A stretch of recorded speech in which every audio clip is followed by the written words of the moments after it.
This video will demonstrate how to enter a move-in action for a rental program. A move-in is needed to show when the unit is occupied and to establish the monthly rent.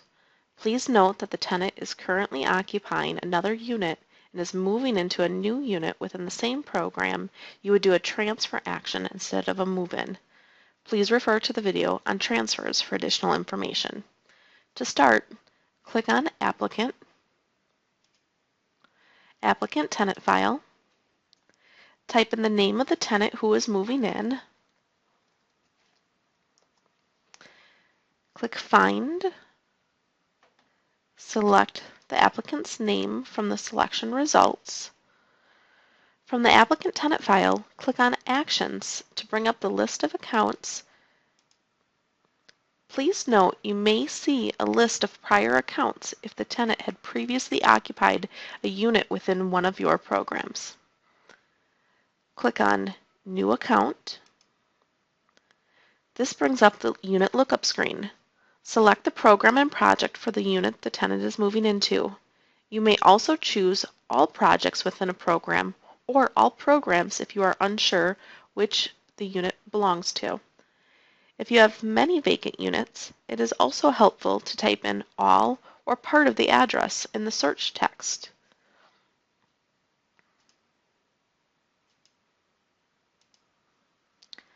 Click Search to continue. This will bring up a list of units matching your selection. So click on the appropriate unit from the list and click Select. If you have selected an incorrect unit, you may click Get New Unit to select again. Otherwise, click Continue.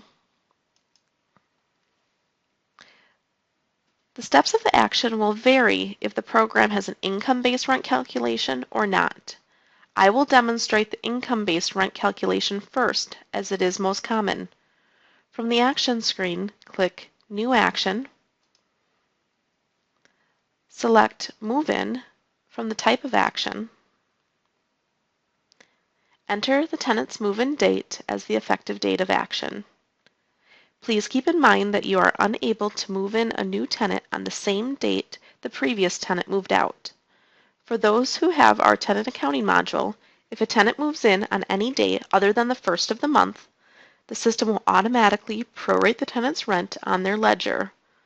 Also, if you are backdating the move-in date beyond the current accounting month, you will need to adjust the tenant's ledger to account for the rent for any prior months. The rest of the move-in action will proceed the same as a recertification. For further details on these tabs at the bottom of the screen, please refer to the video on recertifications.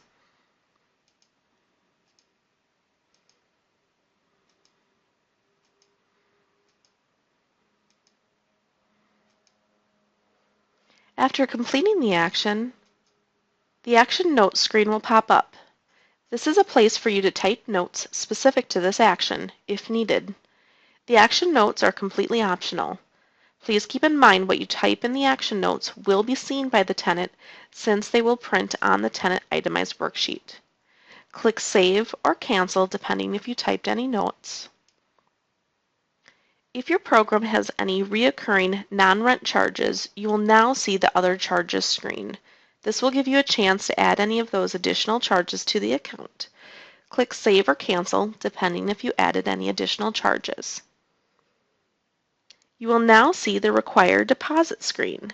This is where you will enter the amount of the required security deposit, pet, and/or key deposits, depending on what is required for the program. Please note that the required deposit is not affected by any deposits that may or may not have been paid. It is just the overall amount that will be required for this tenant. How much the tenant has actually paid will be tracked on the tenant's ledger. Click Save or Cancel depending on if you entered a required deposit amount.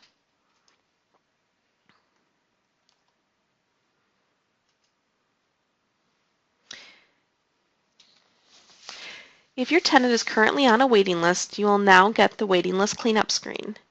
If the tenant should now be removed from the waiting list, click the Remove box next to the list or lists as appropriate.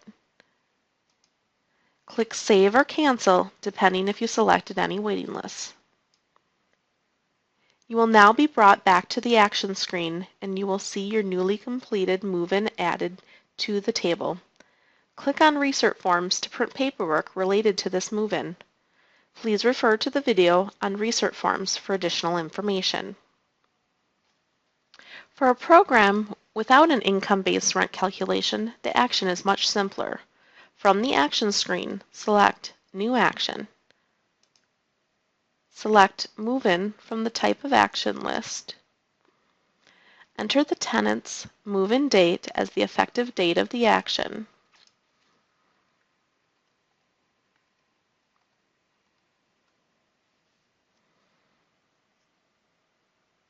As stated earlier, please keep in mind that you are unable to move in a new tenant on the same date that the previous tenant moved out. Enter the next recert date as appropriate. Enter the contract rent amount if needed. Most importantly, enter the monthly tenant charge. This is the amount of rent the tenant will be charged each month. Click Save when complete.